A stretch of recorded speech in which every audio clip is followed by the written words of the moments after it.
The Bite Me podcast is coming right up, and it is brought to you every week right here on YouTube by Freedom Boats. It is the best shallow running boat on the water, and there is a model perfect for you. The Chiquita 14, the Eagle 16, the Patriot 18, the Commander 21, the beautiful Warrior like I have 23, or the big boy that runs so shallow, the General 26. Chet Moore and Pooty can customize it however you'd like, and there's a dealer near you, whether it's the Boatyard in Kemah or dealerships in San Antonio, Beaumont, Corpus Christi, Port O'Connor, Houston, and Aransas Pass. Freedom Boats or freedomboatsusa.com. All right, it's time. It's time to get started here on the Bite Me podcast, Bite Me fishing show for you guys. As always, going to be a fun show. I can promise you that. I'm John Lopez. That is Captain Dean Thomas. That is Captain Scott Knoll. And Spring Break claimed another one. Spring Break claimed Captain Caleb, but that's a good reason. Always good to go out with your kid and I think some of his friends or whatever. But a lot to cover today. A lot happening. Been windy. Going to get better, I think. We'll talk about that. But of course, the particulars about joining us by you can join us every week on the YouTube channel. You can do that, of course, live on every Tuesday about 3:30 p.m. right now. Also, we want you to subscribe. Wherever you get your podcast, iTunes, Spotify, and of course Podbean. That is the place to get get every episode we've ever done. And book the guys. We'll get to that a little later. But let's dig in right here on the Bite Me podcast. Hey, first of all, did you know we were newsbreakers? What did we do? We got breaking news. I can break the internet, baby. We've broken the internet a couple of times. By the way, that what they are, the types of fishermen from a couple of weeks ago, like a fly fisherman and a guide. No, I'm gonna make it a point tonight or tomorrow to break those out into individual videos because that thing is just going off the charts. So I'll let people see. I'm really surprised that there wasn't some repercussions for that because all in the name of good sarcastic humor, but it isn't always perceived that way. Yeah, no, not always, especially in this crowd. I think the thing on our side there was a shotgun approach. It was everybody, including ourselves. Yeah, everybody. Especially ourselves, to be honest. Caleb going off on the guides, though, man. That was I'm going to do that this week for sure, hopefully today or tomorrow, because it's worth your time, and I'll make it easy on you by separating those videos individually. But yeah, so little breaking news. You didn't know we were newsbreakers. We're like CNN or Fox or whatever. So I gave a call. I called Drew Adams and Coleman Todd. And for those who don't know, because I, heard their names or whatever, but I never really chatted with them. And they're taking over for Bill Kinney as the Star Tournament director, co-directors in this case. So I was just chatting with them. And they told me about that, the early bird stuff is going on right now. You can register. And by registering early, I think it's until May 8th. You can usually they give away a boat, and in fact this year it's a Dargle 23 Cuda. I think that's what it's called, Dean. Dang, they're giving away a Dargle 23 Cuda just for registering before May 8th. But then he said, "Hey, you can tell your folks we got something else too. They have 3 other prizes. I believe they're big gift cards from Academy, and so this is something that a lot of people don't know yet. How about a Ford F-250 diesel 4-wheel drive truck?" Damn. That's what I said. Just by registering, just by registering, you can do that. But so I was excited about that. So our podcast listeners, the ones that are listening live, and certainly the ones that are listening to this on the recording. But that's not all. That's not all? You have more breaking news? Don't you have we're gonna do the live release? Oh yeah, in fact that's why I called them. That's why I called. I said, are we still going to be able to do that? Not only are we still going to be able to do that, but we were kind of like just doing it on the fly before. They're actually going to bring a crew. So who was it? I forget. Oh, Ryan Towns. Ryan Towns is the one that's kind of been doing it with his camera, his phone, and all that. They're actually going to have a cameraman and mics and all that and we're going to release 3 redfish live on the Bite Me podcast. So yeah, he was holding his phone and he dropped the fish. He did. He did. He's like, whoops, well, that one's gone. Okay. So we know that one where that one is. But yeah, so man, I was like, so of course, first thing I did was register myself and all my kids this morning after. Man, I hope you win the truck. An F-250 diesel 4-wheel drive. I'll be all over those beaches, man. You need that. I do need that. Absolutely. But yeah, so 3 more tagged redfish going to be live on our show. And I got a couple of questions for you guys before we get into the topics about, I had a question about the beachfront, some other stuff. We had some more news, not our news, but more news on tournament fishing cheating. We'll get to that. But what's been going on? I mean, it's been like crazy. Okay, so last weekend was windy. Then it hadn't stopped, has it really, Scott? Has the wind stopped at all? Not that I've noticed. It slowed down a little bit. Mm-hmm. It slows down. It picks up. Yeah. Yeah. In between. And so what'd you say? Welcome to spring. Welcome to March. Yep, exactly. Oh, by the way, we're getting some comments here. Are they going to have the Shriner tag or the red Lone Star beer tag? Those are still in the works, unofficially official. But yeah, they're going to have the colored tags as well. I think last year was Whataburger and Lone Star. So I'll keep you guys I'll keep you guys up to date on that. So I'm guessing no fishing, Scott. No fishing, Dean. Sporadic. I mean, I've been rescheduling around the wind and making it work. Mm-hmm. But it's you just got to work around the weather right now. It's unpredictable. It's going to be that way. I mean, I'm sitting here looking at the forecast as we speak for the next 4 days, and we got doable tomorrow, which I'm going to be out there. And then Thursday morning, we got north wind at 30 miles an hour on Thursday. And then Friday, we got 4 mile an hour at the southeast. So, and then the weekend looks great.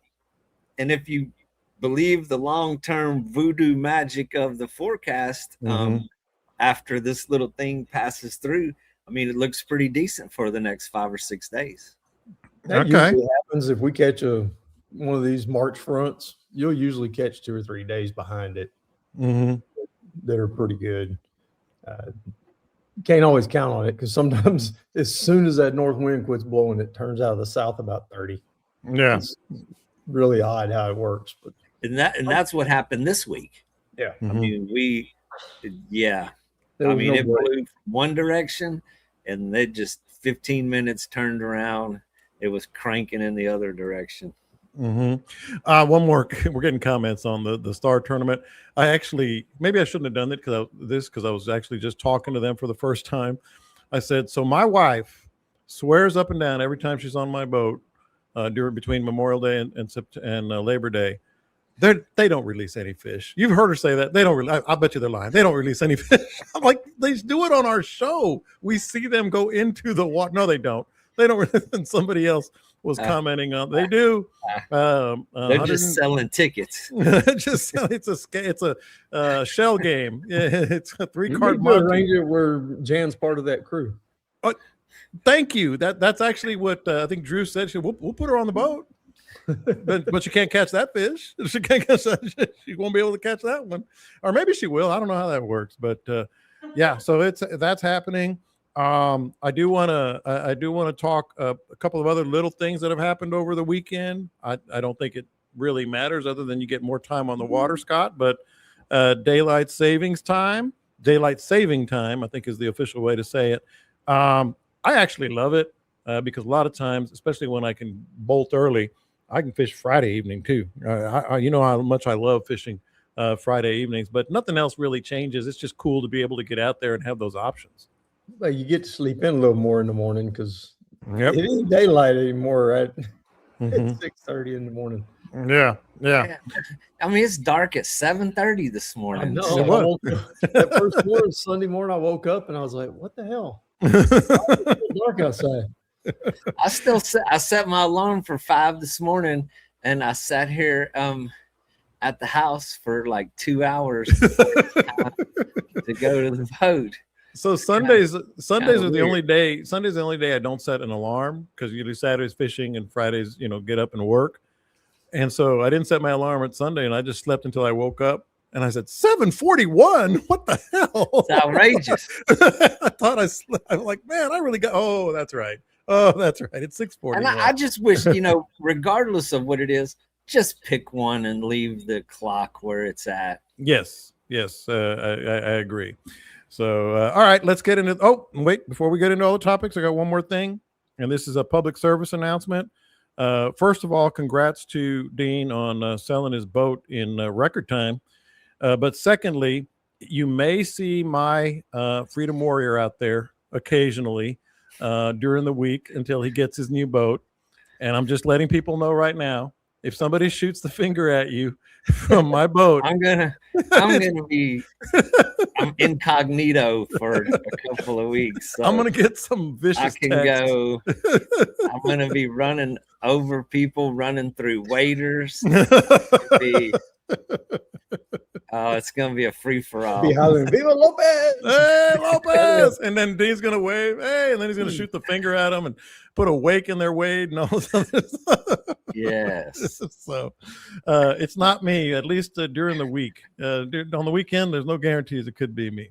So all right, so I got this question. Now, obviously, it hinges on the wind, but I don't know if you guys saw, especially in the Southwest, like Arizona, Nevada, they're talking about the hottest March already in history. Scott, I know you stay plugged in on all this stuff.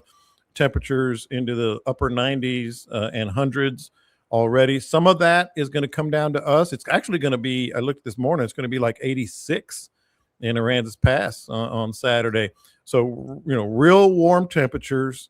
And if you get the right wind, Dean, I'm gonna start with you. I know Scott's both of you guys do this a lot. The question was very simple. Is the beachfront open for business? It's time to go find out. Mm-hmm. I mean, it's if the conditions are there and you can fish the surf zone, there are trout. I mean, it's not like what you expect in the summertime whenever you hit that third gut and the surf stays flat and it's green, and then it's way more predictable. But man, it's going to take more than 1 or 2 days for that stuff to calm down after the raging typhoon that's been out there this week. That's what I was going to say, man. You're talking about beachfront, and we're talking about 30 miles an hour just minutes ago. No, I know. I'm saying, but depending on the wind, you catch a couple of good days of wind. It has to settle down for at least 2 or 3 days of almost dead calm, really light, or some north, for 2 or 3 days of north in order to lay that thing back down. So what you're dealing with, it's not just windy here on the edge of the coast. It's windy all the way across the Gulf. Yeah. And I've looked at the wind way out there, and it's ripping. Right. So, and there's like the beach drivers, the people that drive the beach that are out putting surf rigs and stuff. They're going to be catching some redfish. Those are always there, and then the other sporadic varieties. But I mean, if you want to go run around the jetties and like put a good effort into it, if it was me, I would probably find other ways to spend my day right at the moment. Yeah. Yeah. Well, the only reason I was thinking about that, Scott, and maybe I have my timing wrong here, but Pompano are still bopping around, aren't they? Yeah, Pompano are always out there. It's just usually people fish for them in the winter for whatever reason. But there's always fish in the surf. It's just whether you can fish in the surf. Yeah. Yeah. There's a big difference between where you want to fish and where you can fish sometimes. Hey, that's on the flats right now. Yeah. Yeah. What do you think about this heat wave? This big ass. I know you saw it, Scott. It's getting real hot. I sent you a deal on the water in the Gulf of Mexico. Oh, that's right. And it's averaging across the Gulf of Mexico 4 to 5 degrees higher than normal right now. I mean, Galveston's already in the low 70s. They recorded 73, 74 degrees the other day. Yeah. And that shouldn't be happening yet. We're way, way ahead of schedule on temperature. So Okay. as far as fishing, I would expect that the jacks will be here if they're not already. I hadn't had a chance to get out there and look for them, but the jacks will be in. Kingfish won't be far behind. I don't know if the tarpon, I don't know if they're more gonna migrate because of the temperature, or if it's the seasonal thing, the length of day and all that really drives them. I'm not really sure. Hadn't been enough research on tarpon to really say that for sure. Jacks, though, they tend to show up when the water hits about 72, 73 degrees, and we've been there for a week or more. I'm gonna be fishing, Dean. I'm gonna be out there fishing for kingfish in April. Hey, somebody's got to be first. I'm actually developing a new theory on the weather patterns and the change in the weather. I'm pretty sure it's the windmills. What? It's the windmills. It's the windmills. The ripple effect. I got to hear this. I got to hear this. I've had too much time on my hands through the rainy season in the last couple of days. And I was watching, was one of those unexplained shows where they can't explain things. And so a butterfly butterfly wings can produce a ripple effect in the atmosphere that can create a thunderstorm. Science, it's proven. I like the way you just said science. Don't argue with me. Argue with science. So, which leads me to the windmills. So they have all these thousands and thousands of windmills that are spinning around, creating a much larger ripple effect than a butterfly wing. And since all these windmills came across South Texas out here, it's when we haven't had a drop of rain since then. The lakes are drying up. The heat is record high, and it's the only thing that makes any sense. Is it the only thing? I'm not going to dispel your theory because it is your theory, and science. But there is this thing in the future when it's proven. You're going to remember where you heard it first. Science. Yes. I'm going to remember you. And on the subject of that, Corpus Christi is, and when we talked about the desal and everything else, they are getting close to panic mode if that Corpus Christi is going to literally run out of water. There is not going to be water if it doesn't rain in 1 year, Corpus Christi will be out of water. Now you're serious about that? That's science, for real science. Lake Corpus Christi is below 10%. Well, combined Choke Canyon and is at 9% and dropping. And then we're looking at this heat wave. And when you have wind, the wind also evaporates water faster than just no wind. So we have the heat wave, the wind, and the windmills are blowing away the water. Now, there is this thing that I've been threatening to make a topic for over a year now. And eventually we will do it and open that can of worms because we're not averse to that. But there is a little thing called climate change that people are talking about as well. Oh, and now you want to open that can of worms. You can get flat earthers involved. Everybody, Bigfooters, all of them. Regardless of what is changing the climate, that's where you get into some pretty good discussion. And I'm all about a good debate, man. Let's get it on. But yes, the tide overall is higher than it's ever been historically. The temperatures, the drought. There's a lot of dramatic changes going on weather-wise. All right, Scott. There's a lot to unpack there. I want to just get your thoughts on science. Real quick, when I had an older fellow fly fishing with me one day, and as we're polling, you could see the windmill there that's in Seadrift, from where we were. And somehow along the way it came up, as we're talking. Mm-hmm. This older, distinguished kind of gentleman. And he said, yeah, he said, when those things first started popping up, me and my wife were on a road trip. We were driving out to California, and we're driving through West Texas, and they had a whole bunch of those things just lined up. And she was real quiet. She kept looking and looking and looking. And he said it was real windy. There's tumbleweeds and everything coming across the road.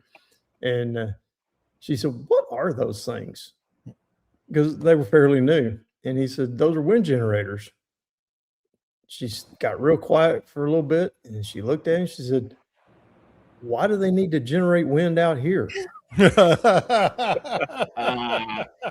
started laughing. He just looked at me and says, at least she's pretty.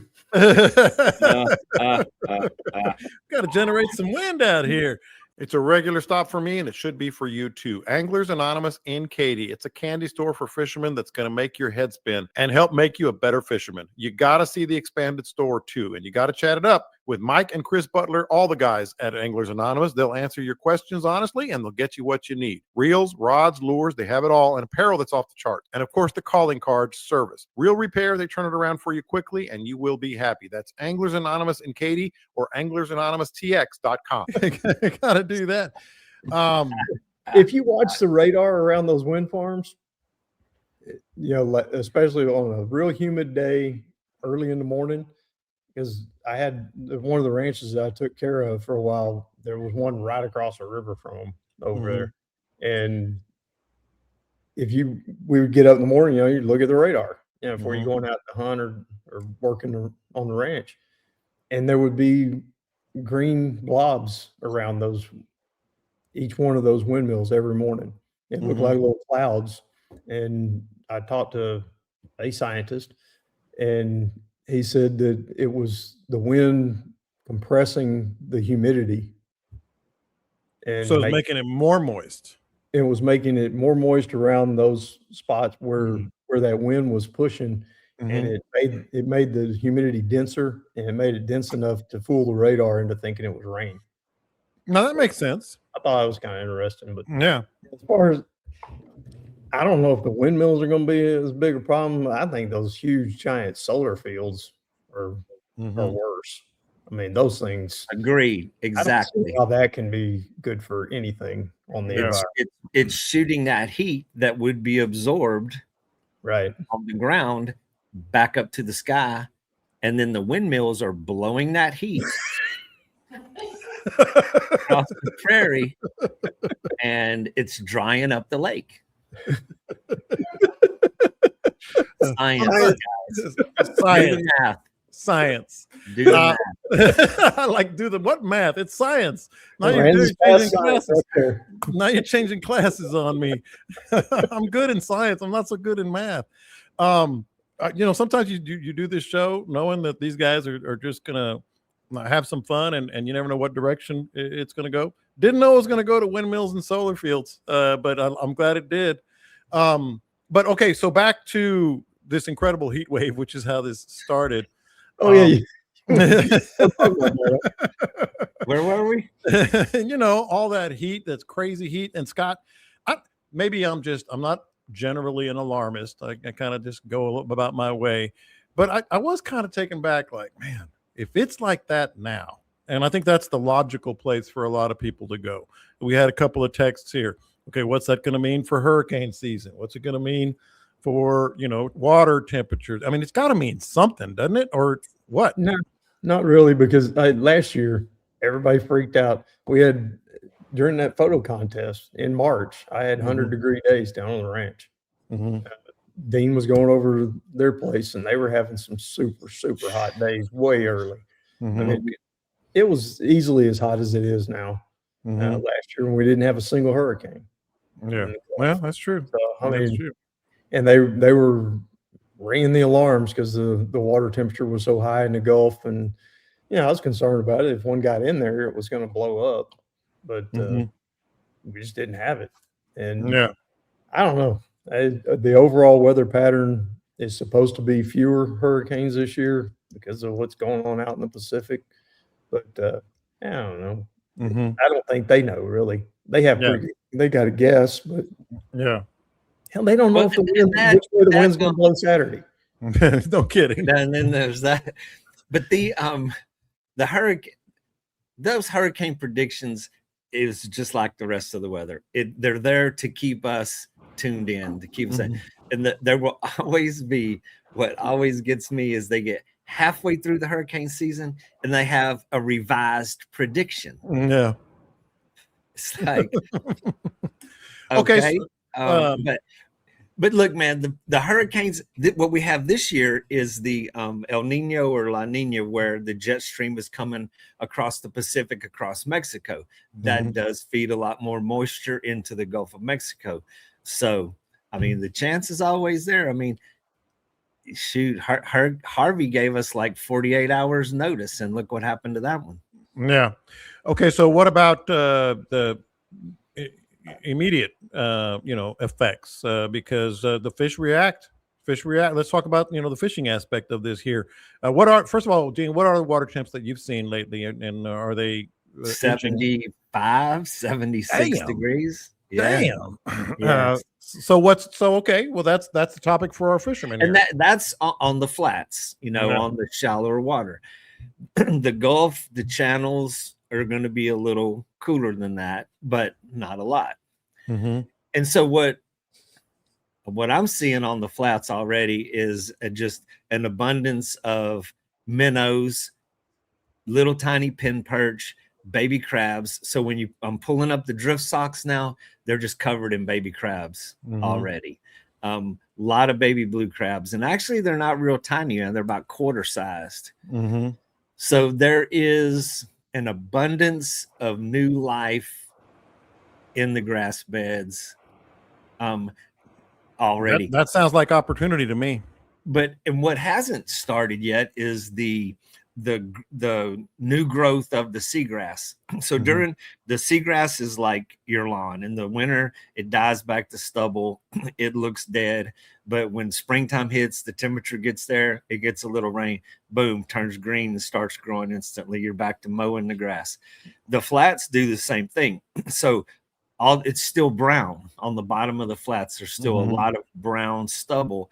And whenever, I don't know if the water temperature affects that or it's the amount of daylight on specifically what makes that grow, but it erupts. And it's kind of crazy to see how many minnows and how many other bait fish are there. And the seagrass just hasn't really started sprouting yet. So is there opportunity now more so changing? Well, you can throw a paddle tail or a subsurface lure without getting hung up pretty easy across the flats. Where, you give it 2 months and anything that goes under that water is instantly snagged. Yeah. Speaking of subsurface lures, I did text you guys that video of Scott with that, the Nomad Live Ops, man. I'm telling you, you always say, well, what can they do next with soft plastics? We've kind of seen it all. It's pretty damn cool, Scott. That video you did, and people can see it at Nomad. It wobbles, and that's the thing that I think you don't have to really work the bait, because not only is the paddle tail, it wobbles, and it just seemed to have some really good action on it. Yeah, it's got a pretty sexy little movement to it. It does. You can reel it as slow as you want to reel it, and the paddle tail still works. And it wobbles. And when you throw it out and you let it settle, it wobbles, and that little paddle tail is almost like spinning above it as it's going down. Pretty interesting. I was very pleased with them, and they're tough as hell. I forget what they're made of. I'm gonna have to hit them up. And the plastic that's in there, I forgot what they called it. I was supposed to know it for those commercials, but I never could get it all right. You should watch your own commercial to refresh your memory. Just read the script. I don't think I even got it in that. But the cameraman just kind of throws his hands up. So we'll make it work. Yeah, you caught a fish. You caught a fish, so we're good. We caught a lot of fish. We caught a ton of fish during that deal. It's a really cool little setup. They got a whole bunch of new plastics. All different sizes, different thicknesses. There's one they got that's another paddle tail called the Dozer. It's just a real thick, heavy-bodied paddle tail, and I like that one as well. Yeah, it's pretty good. I think they're the live ops. I'm gonna hit them up, see if we can get something going there. Oh, also speaking of which, and then we'll get to the next topic. You're talking about the hunting and last season. I talked to Marcus Canales last week for the show, and he was great, man. He's got 5 ranches. He's got 5 ranches he works on, man. Everything from like 500 acres, I think, is his backyard ranch, to like 2,000. That's gonna be a really cool thing. We're doing it every Sunday. Talk to him for a good half hour. Talk to Marcus Poffenberger. I got some stuff from Dean. I want to do some bow stuff. Obviously, I'm going to talk to Scott about where he works and get some more contacts. That hunting segment, Marcus, that was a lot of fun. He knows his stuff, man. Yeah, Marcus is a nut, man. He's a lot of fun to hang out with. Now you fully understand why I go and work with him on those hunts and stuff. It's always fun. It's a lot of work. I mean, we work our butts off on those hunts, but it's always fun too. We have a good time with it. That was the gist of it. Like, what are you doing now? It's like, man, we're practically more busy now than during the season sometimes with everything. That's what Dean was saying too with the fencing. Every 2 days you have to make a lap. You have to take a lap on your property every 2 days to make sure some hogs haven't cut a hole through your fence. You got to drive around the fence. Hell, I mean, daily if you get the chance. But and we're actually I'm taking a quick 2-day trip to the ranch Thursday and Friday this week to do a little catch up. It never ends, man. And I think it's going to be a 2-day catch up, but you never know what kind of surprise is going to be waiting for you. You might open the door and the house is flooded or something. It could be anything. Yeah. Like around here, we've got the sand everywhere. Yeah, it's just super soft sand. I've watched a coyote dig a hole big enough for a coyote to go through it, and a pig or anything else, in a matter of 45 seconds, minute at the most. I mean, they can get in. If they want to get in, they can get in under that fence. Yeah. And the pigs will just smash their head into it until they That's what I was talking about. Wire. I mean, that is I don't care. I mean, I've patched it with double wire and they come back and rip the patch open. So unbelievable. They are relentless. Yeah. All right. So let's get to, go ahead, Scott. Go ahead. Just reminded me, I didn't check my pig traps this morning. Uh-oh. I know what I'm doing when I get off of here.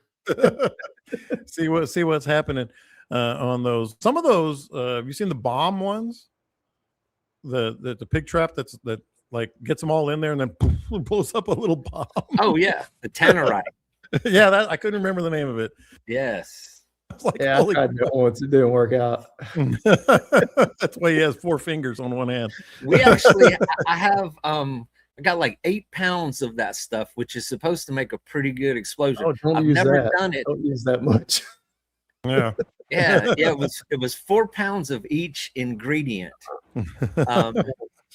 And I have. Make sure you read that right. It is sitting there. I just haven't put it together yet. One of the guys out on one of my ranches that I was running, they decided to do that, and they let all the little pigs get underneath the feeder and they shot it. I think they had 1.5 pounds, 2 pounds, and it knocked the feeder over. So yeah. I want to be careful with that stuff. I might want to experiment with a half a box. It's explosive. Yeah. All right, so let's get to this topic because this one hit home. When are they going to learn, man? I mean, this just happened. I think I saw a documentary on it. I actually would recommend the documentary. Remember was it walleye, where they put the weights in the fish? Yep. I think it was walleye, right, Scott? And there's actually a documentary. I think it's on Netflix about it. And I thought, well, I don't know how good this is going to be. It was actually, very good, especially if you're a fisherman. But this past weekend, Curtis Lee Daniels, allegedly, got to put that in there, from Willow Park, Texas, was arrested Sunday at Lake Fork. We've all been there. After Texas Parks and Wildlife Department game wardens discovered that 3 3/4-ounce lead weights inside a largemouth bass he submitted during the tournament. Now, this is a big tournament. I looked it up. The same weights were later found in Daniel's boat, leaving little doubt about how they ended up in the fish. And my first thought was, Gee, I wonder where you got that idea. And my second one was, when are they going to learn it? They use metal detectors on the fish now, Scott. It's a felony, dude. I mean, if the prize money is over, I think $10,000, 5,000, I forgot what the level is. The prize But on over a that certain one was amount, the it's a prize was felony. 11,000 in that tournament. Oh boy. He just made the cut. Just made the cut for a felony charge. I don't get it, you know, but people going people, man. I don't know. He They're wanted to be a famous fisherman. Well, he is Man, That's dude, pretty famous now. that infamous. It's just crazy that even someone knowing the consequences of that and the power of the social media, why would anybody even attempt that? And yes, they're going to wand the thing with a metal detector. And I mean, you got to be a special kind of stupid to do that one. But of course, yesterday, every fishing page, every single thing I scrolled across had that dude's orange jumpsuit picture with that sad look on his face. And then the fish waits with the fish, in the picture with him. I was like, man, dude, crucified. And it reminded me, Scott, of like, I always think of like the people who finish second and third, because I don't know what you can do, but I was one. I know. Yeah, that's why I asked you, because I remember you did that, and it's just ridiculous. Just shrug your shoulders and move on. That's all you can really do. I mean, I wasn't going to fight it. They ended up giving it to me later anyway, but once those guys finally disqualified themselves, but the tournament director wouldn't even disqualify them. And that was one of the issues with the walleye guys. He until they found him, there were a lot of suspicion, and there might have been suspicion with this cat, but you can't really do anything until it's proven. Yeah, it's well, like John pointed out on the feed there. The Speckled Truth had a problem with it, and they're doing the live weigh-ins, and they had guys that were doing the live weigh-in. In these new tournaments, they've got they assign everybody a scale, and you go out and you take a video or a picture or whatever with it on the scale. And they were taking pictures of the same fish and turning it around. I mean, it's like, this is one, and this is another one. Yeah, and Speckled Truth called them out right there on Facebook in front of God and everybody. And it got kind of nasty too. And I don't know what kind of money they're paying in that tournament, but whenever you're not physically bringing a fish to be inspected, that just opens the door for cheating, know. But if you want to make yourself popular on the internet, go head on and get caught doing that, man. It's I wouldn't even like. Let's say I went. Way. Let's say I did 2 tournaments in a row and I won them both. I would immediately kind of almost feel not guilty, but like, is everybody suspicious of me? Like, let's say I did it like legitimately, like, because these guys were winning, I think 3 out of 5 tournaments, and then they, I guess, misgauged or whatever. Immediately, everybody's like, nope. Like we talked about this, but I mean, I'm skeptical about just about any of these major tournaments now. Yeah, I mean, we faced it in the kayak stuff when we were doing well in the kayaks. If you were winning, you got to be cheating. Yeah, it was constant, and that's part of why I got out of the tournament stuff. It was just too much drama. And I would have liked to have seen Dean's reaction to that. But if it was in your home waters and you didn't do well, then you really sucked. But if you won, then you were cheating. I never could figure it out. So it's best if I step away. I can live without all of that, man. It's I guess the fishing world is full of egomaniacs. I'm not one of them. Yeah. I'm here to. I've been called everything you can imagine. Never been called a cheater though, thankfully. Oh, that's good. But the will that for people to do something that dishonest, to put themselves up in the ranks, it's just crazy. But there is a whole aspect of that out there in the fishing world. It does exist. It feels great. It feels great to win a tournament. I mean, it feels awesome. You feel like you're king of the world. And I've been lucky enough to win a few. And one of them I mentioned not long ago, I won it on my last cast, and it's awesome. But I don't know how I would feel if I won a tournament like that. I mean, it's ridiculous. Well, and that you got to look yourself in the mirror when it's over, Yeah, because I've been shut out enough times too. That's for damn sure. Oh man. Yeah. You've heard Mark Nichols on the podcast, and he's caught more fish and changed the fishing game like few others. Mark and DOA Lures have everything you need and want on the water. That's what we use. DOAlures.com is the website. Of course, you got the classic DOA shrimp, but top waters as well. I'm a big fan of the PT7. You see us using that all the time. That is DOA. Get to a retailer near you. They are all over. Or go to DOAlures.com and be sure to listen for Mark Nichols on this podcast. They have revolutionized the fishing industry and they keep doing it. DOAlures.com. All right, so let's get to some topics here, some fishing topics and questions from listeners. When do trout move and when do they stay around structure? Now, my personal thought is it depends on the bay, but it might tie in with what we're doing, Dean. I'm going to start with you here because it is kind of one of those times. We talked last week, I believe, about picking up 2 trout here, 2 trout there, all that stuff. When are trout more likely to move or fish? I guess if you want to extend it to redfish and others, but when do trout start to move and when do they stay around structure? Well, structure, defined structure. What are we? Redfish Bay and the flats of South Texas, where I'm at, there's just not a lot of structure. There's contour on the bottom, there's drop-offs, there's flats, and there's stuff like that.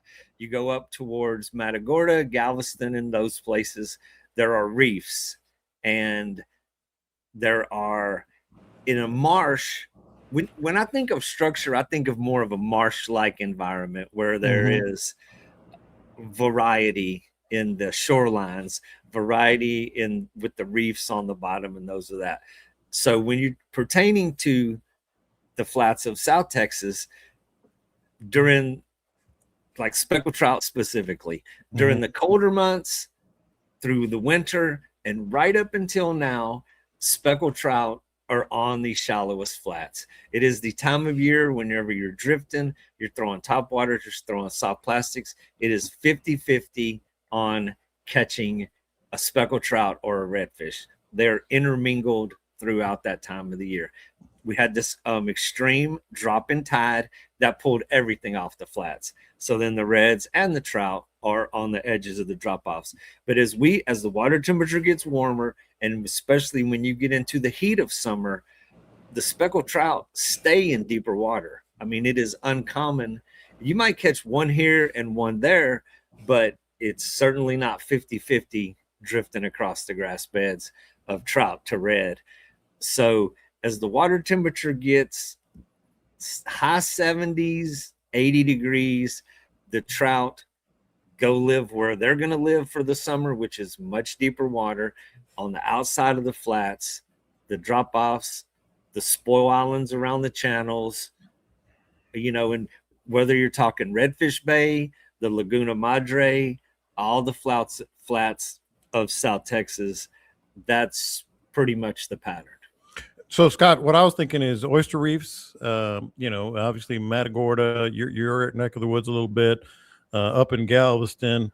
And I was thinking, when the water, he mentioned water temperature changes, but I've caught them, all bundled up on the oyster reef. And then 2 days later, they're birds working and they're big trout, in the middle of the bay. So it kind of got me thinking a little bit about that. Water temp, tides. What are your thoughts on that?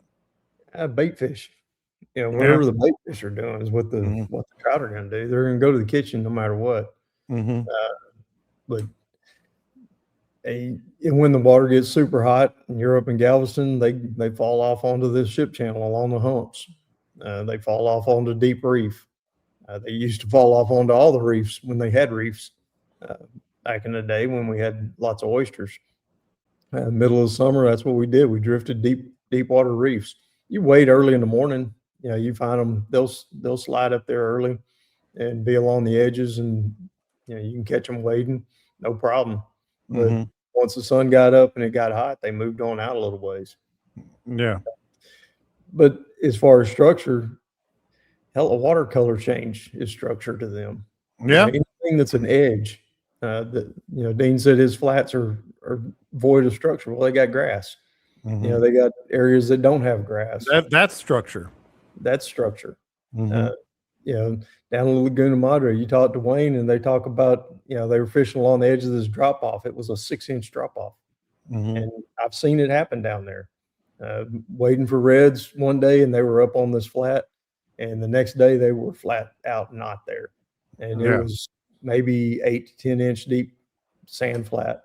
There was a little bitty drop off that was maybe, it was less than a foot of a little ledge that went along there, and that's where the grass started.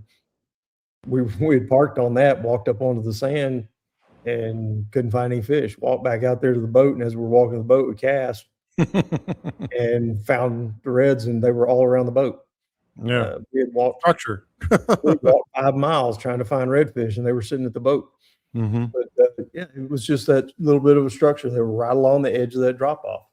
So you got to keep an open mind about what you consider structure and what they're going to be keying on, and pay attention to the way the tide's moving and what that's doing with the structure. How's it hitting that drop off? Is it running down the drop off, or is it running onto or off of the drop off? That makes a difference sometimes.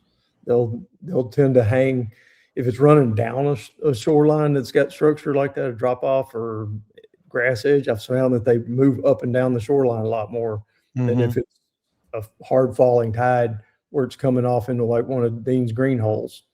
And they'll stack up around that green hole. Then that's the structure. So and just gotta watch, keep your eyes open. You got me thinking about something else too. And a lot of times, the structure has something to do with the tides. If it's a strong moving tide, Dean, that's why people always talk about points. They're go over to that point. A lot of times, if it's moving around that point, it's real fast, and then there's some calm there. That is their structure, just calm water, right? Well, what we have in Redfish Bay are like little chains of islands, little sporadic chains or small groups of islands in the middle of the flats. So back in the day, whenever there was like oil field production and stuff that took place in the bays, there's still relics of wells out there. There's relics of old pipeline cuts that run across the bay. The majority of the islands that are out here are man-made islands. They're dredge where the islands were dug. So you'll have these little chain of islands that are along cuts. And a lot of those cuts are silted in, or they're just barely indentions. They're not real defined like they were once upon a time. But those, when the tide is really running, and if you catch an early morning before there's boat waves, before there's a lot of disturbance with the right wind, you can actually see the current swirling around those islands. You can see slicks being created by the current where it is swirling around those islands, through those islands. Depends on the wind direction and the speed of the current. If the wind is going with the current and it's kind of assisting it, that creates even a little more current. And if you find those things, if you kind of locate them when they are visible, when you can see them, you come back to those same locations when the wind is not right and you really can't see them, but it's still going on in those areas. Yeah, I mean, you got me going. That's one of my favorite things to do, Scott. Same thing with Galveston. Sometimes the structure is just where that tide, if it's moving real strong, just kind of holds up in one area, and there's some fish turning in there. Yeah, and with Galveston, any place you got a little deeper water, you got more opportunity for structure, relief structure off the bottom. So it's a totally different situation there. Yeah, fishing in the marshes. Yeah, the wind driving around the ends of those islands. I used to key on that all the time. Yeah, Up that way.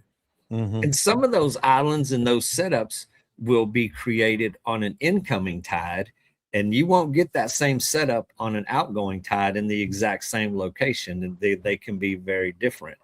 But what we have here is we have the Port Aransas jetties, the Aransas Channel. Massive amount of water flows through that thing. And we have the Corpus Christi Ship Channel on the other side of Redfish Bay. So on a big, strong tide, we get a lot of water flowing through this place. If you go back to Copano, if you go back in Nueces, you're not going to have those same scenarios because you just don't get the kind of current that's obvious that you're going to be able to see visually swirling around things. Yeah.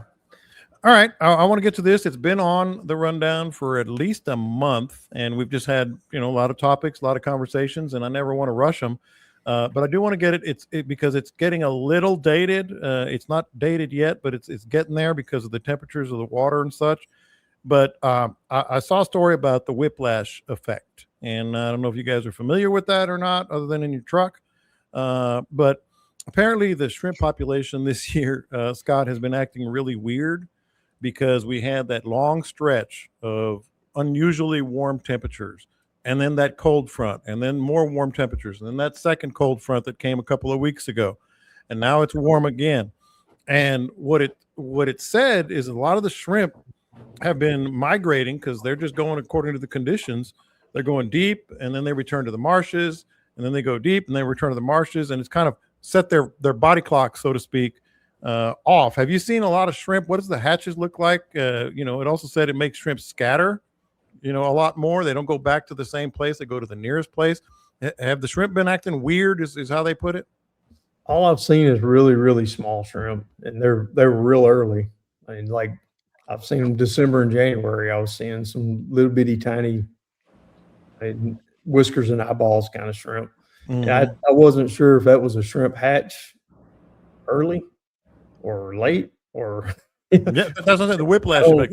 I don't know if they're early. I don't know if they're late. I don't know if it was the right kind of shrimp. Could have just been grass shrimp. They were so small you couldn't really even see them and tell what they were. But we didn't have any water in the marsh and on the flats, so they would have to leave. So I don't know if it's driven by the temperature so much as it was just the water levels. We talked about it a lot on here. It was dry. I mean, bone dry in places that would normally be holding water and having some bait fish in it. So that had to shuffle the deck quite a bit. Yeah, it seems weird. And Dean, I don't know what you've seen as far as shrimp, but in those grass marshes, they don't have to scatter as much like in other bays. But are there shrimp? Is it something to go for in terms of what you're throwing to?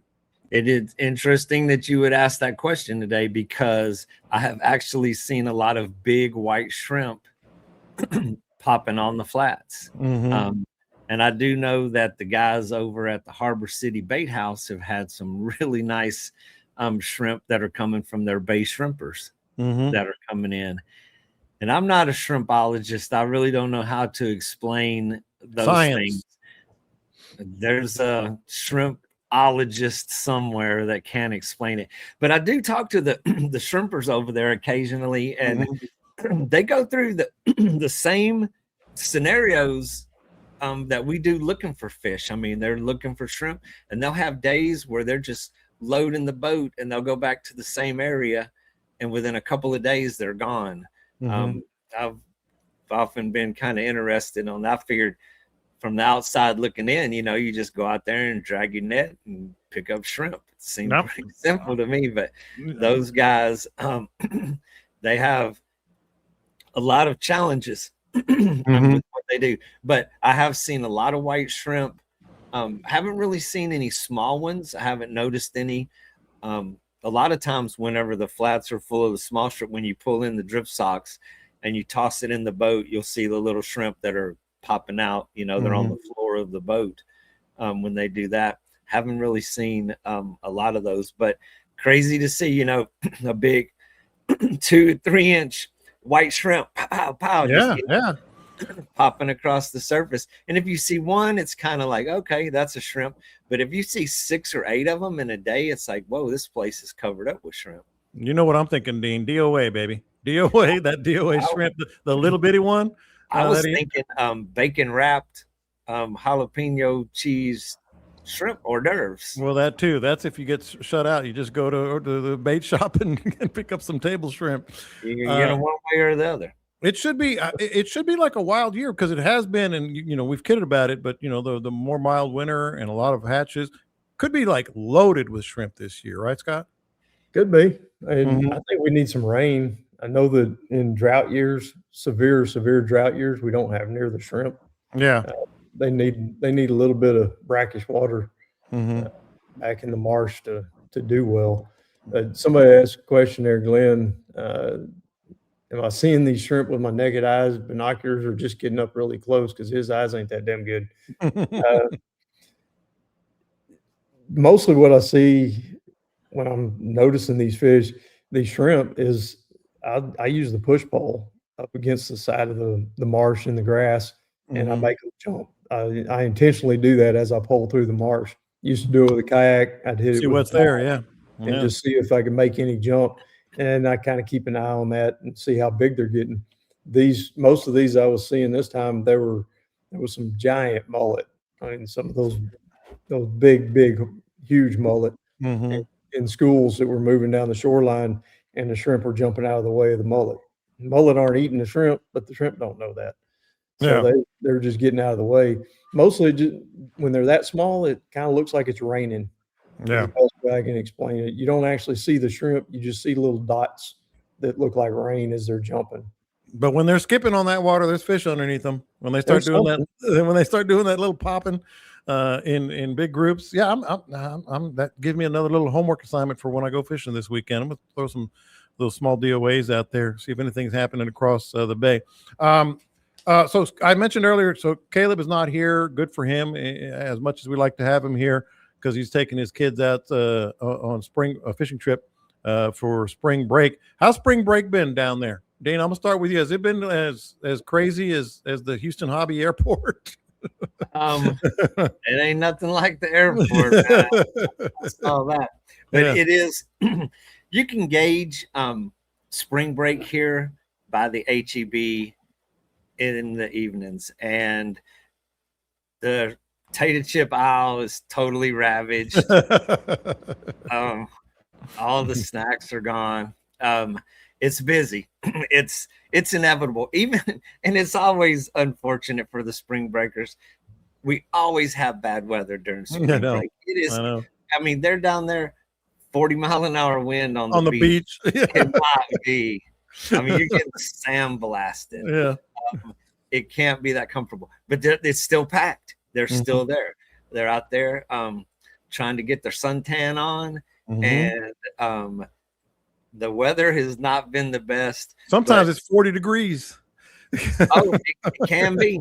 Yeah. I mean, and it's and they're still in their bikinis and their swim trunks. You're not going to stop them. You're not going to stop the people, regardless of what the weather does. But a lot of families, even tomorrow, I got a family trip with some kids going out. It is just typical. You can't stop Port Aransas spring break. I actually conditions. Scott, I actually don't mind. We've talked in the past about holidays and how sometimes we avoid this holiday, Memorial Day, all that stuff. I actually don't mind spring break, because a lot of times they're either on the beach or they're just boating or whatever. You can still fish. You can still fish in spring break. I mean, it's a little more crowded, but it's not bad. Yeah, you ain't been in Port O'Connor much. Okay, well, we don't have a beach.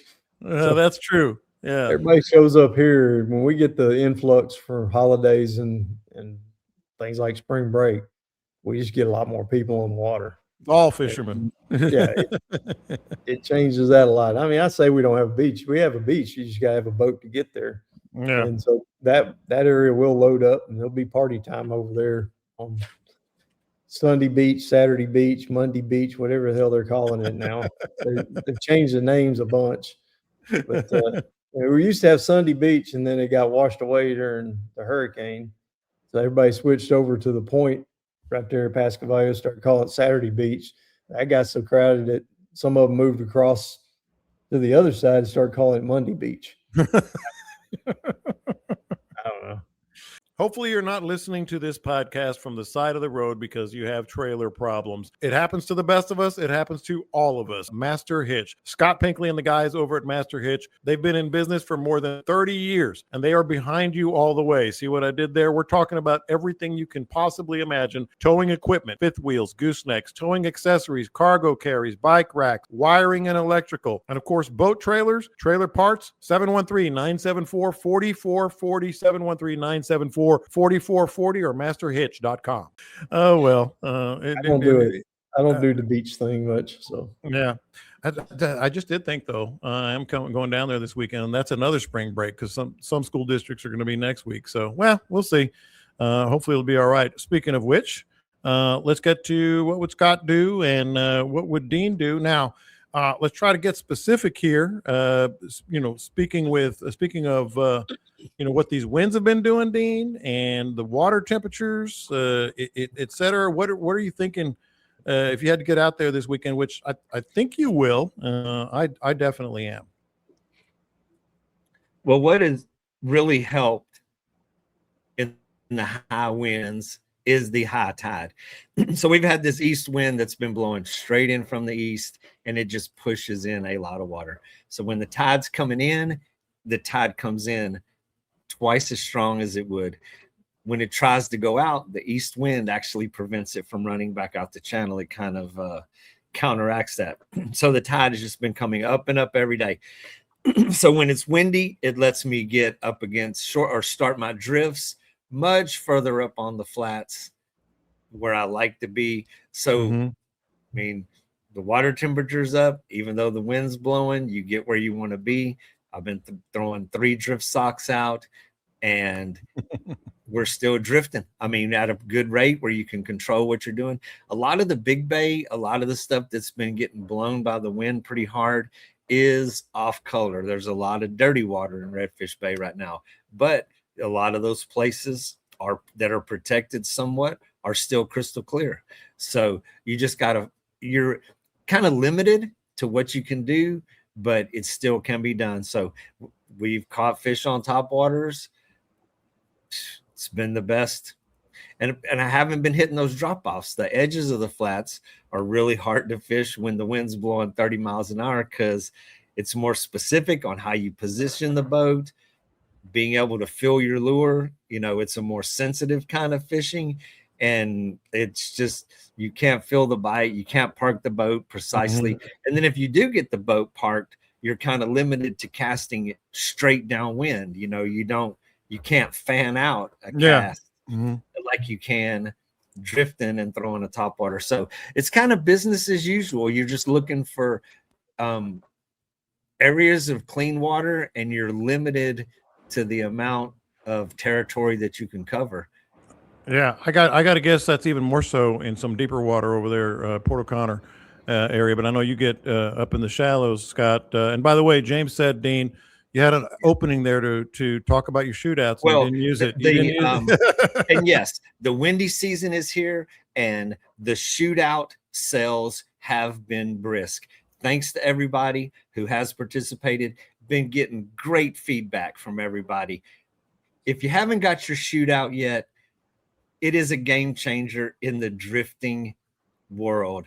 The big clunky canvas things that were like across the world, everybody had 2 or 3 in their boat. That has been reinvented, and these things fit in your pocket. They pop open like a parachute. And yeah, I'm a spokesperson, but I guarantee you they drag harder than the canvas funnel style. Yeah, and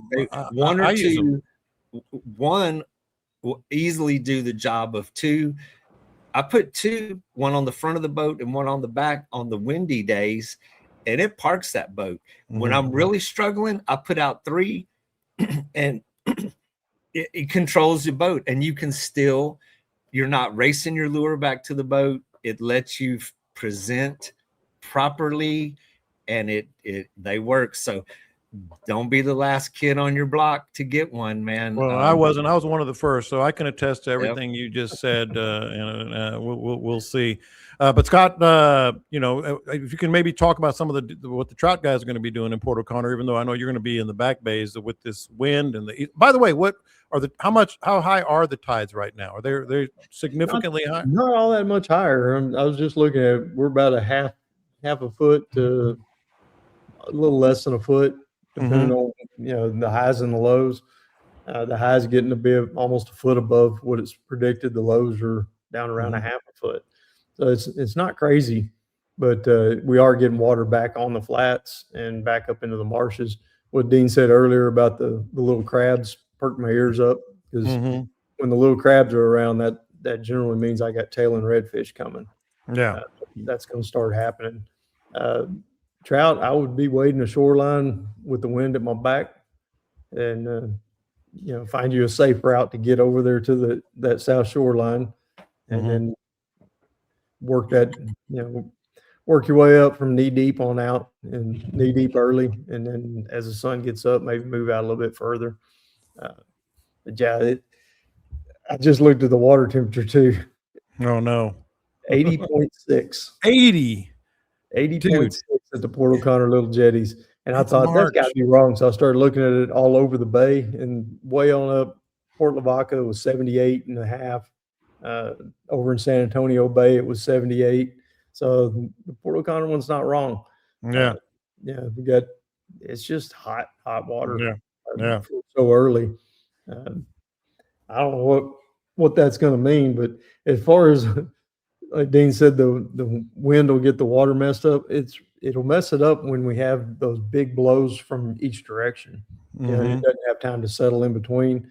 And so right now we got this super strong south going to be picking up through Wednesday, and all of a sudden it drops to 6 miles an hour Wednesday afternoon. All right. Like gusting to 40 at daylight and then 6 at dark. And then overnight it's back to 40 from the other direction. Yikes. Yeah. Yikes. So, holy smokes. And then it drops down again over the weekend. So it's not too terrible on the weekend. Yeah. But then back to Monday again. If you leave it that far out, we're back into 40s again. Another norther.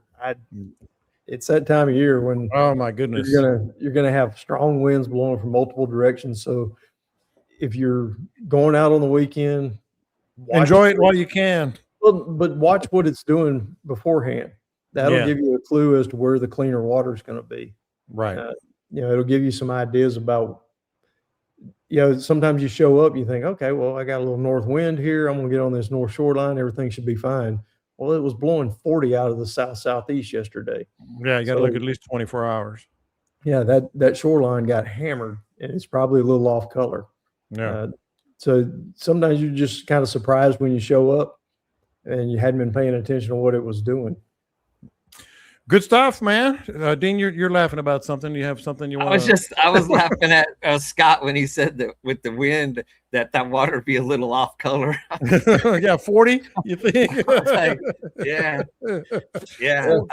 40 will do it. One thing, one of the hours it's saying it's gusting to 44.